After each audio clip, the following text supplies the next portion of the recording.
ये सुबह का वक्त था। सूरज की पहली किरणों ने खेतों को सुनहरी रोशनी से नहला दिया था।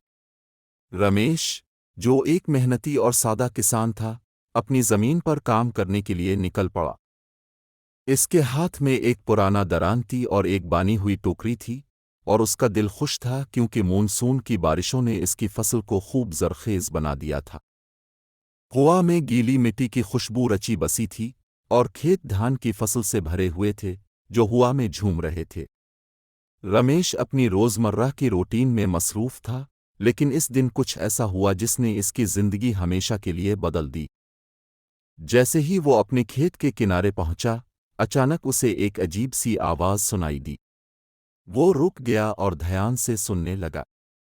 ये आवाज किसी बच्चे के रोने की थी। खेत में बच्चा, रमेश ने हैरत से सोचा। ये बहुत अजीब बात थी, क्योंकि गांव के आसपास कोई ऐसा घर नहीं था जहां से ये आवाज आ सकती हो। आवाज का पीछा करते हुए रमेश झाड़ियों की तरफ बढ़ा। झाड़ियों के दरमियान एक पुराने कंबल में लिपटा हुआ एक नन्हा सा बच्चा पड़ा था। वो शायद चंद माह का था, इसके गाल सुर्ख थे, और उसकी नन्ही उंगलियां हवा में लरज रही थीं। रमेश के दिल में एक अजीब सा एहसास पैदा हुआ। ये बच्चा यहाँ कैसे पहुंचा? रमेश ने अपने आप से पूछा। बच्चे की मासूमियत और उसकी बेबसी देखकर रमेश का दिल पिघल गया। वो जल्दी से आगे बढ़ा और बच्चे को अपनी बाहों में उठा लिया। बच्चा भूख की शिद्दत से रो रहा था। रमेश ने अपने दोपट्टे के कोने से इसके चेहरे को साफ किया और इसे थपकने लगा। रमेश को समझ नहीं आ रहा था कि क्या करे। उसने इधर अलिफादेर देखा, शायद कोई बच्चा छोड़कर गया हो, लेकिन वहां कोई ना था। आखिरकार वो बच्चे को लेकर अपने घर की तरफ चल पड़ा। रमेश के घर पहुंचते ही उसकी बीवी कमला, जो हमेशा नर्म दिल और मेहरबान थी, बच्चे को देखकर हैरान रह गई।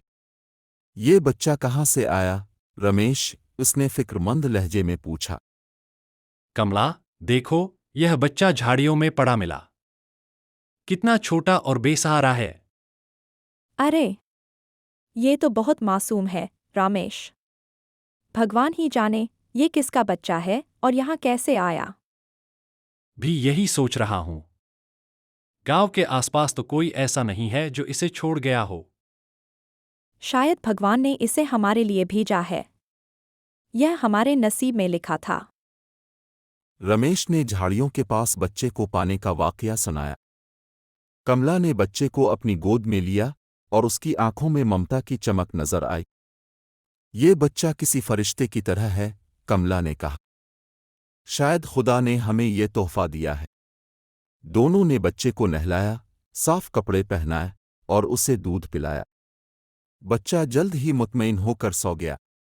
रमेश और कमला के दिल में बच्चे के लिए मोहब्बत बढ़ती जा रही थी। जब गांव वालों को इस बच्चे के बारे में पता चला तो बात जंगल की आग की तरह फैल गई। गांव के लोग मुख्तलिफ कियास आराइयां करने लगे। कुछ लोगों ने कहा, शायद ये बच्चा किसी मुसाफिर का है, जो यहाँ अपना सामान भूल गया हो। कुछ ने कहा, यह किसी गुनाह की औलाद हो सकती है, जिसे शर्मिंदगी की वजह से छोड़ दिया गया हो। लेकिन रमेश और कमला ने उन बातों की परवाह नहीं की। उनके लिए ये बच्चा अब उनकी जिम्मेदारी था। उन्होंने बच्चे को अपना लिया और उसका नाम अमान रख। अमान जल्द ही रमेश के घर का हिस्सा बन गया। कमला इसका बहुत ख्याल रखती, और रमेश भी इसके लिए खिलौने और कपड़े लेकर आता। रमेश की दो बेटियां, गीता और समीरा, भी अमान से बहुत मोहब्बत करने लगीं।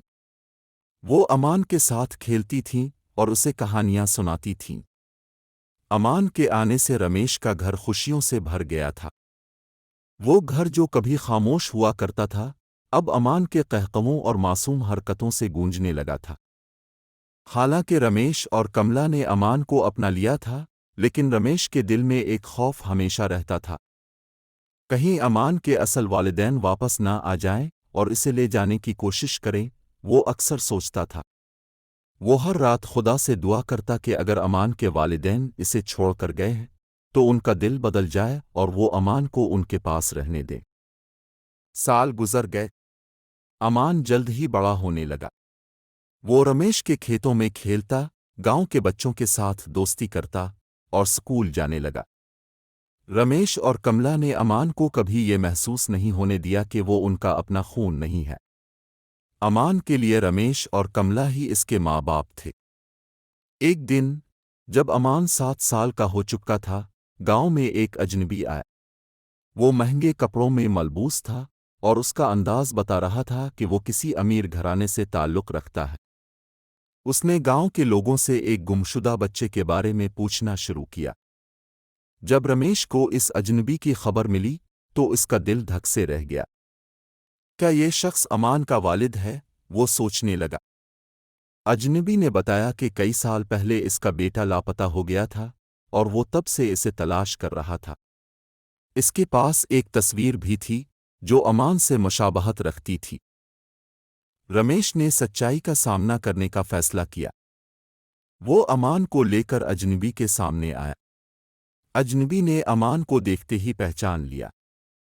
इसकी आंखों से आंसू बहने लगे। ये मेरा बेटा है, इसने कहा। लेकिन अमान रमेश के पीछे छप गया। ये मेरे बाबा हैं, अमान ने कहा। अजनबी ने रमेश और कमला की मोहब्बत और कुर्बानी को देखा। उसने महसूस किया कि अमान को उनके घर में बेहद मोहब्बत मिली है।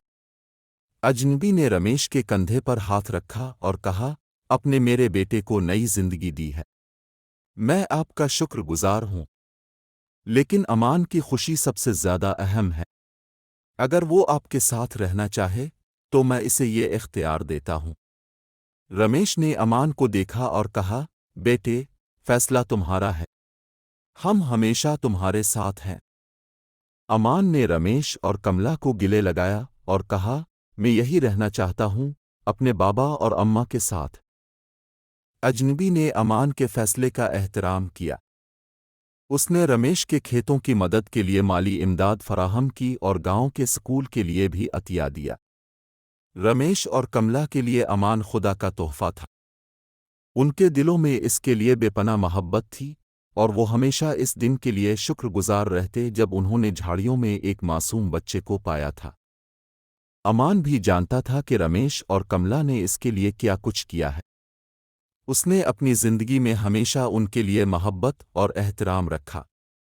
यूं एक खोया हुआ बच्चा एक किसान के घर की रोशनी बन गया और मोहब्बत ने खून के रिश्तों को भी पीछे छोड़ दिया।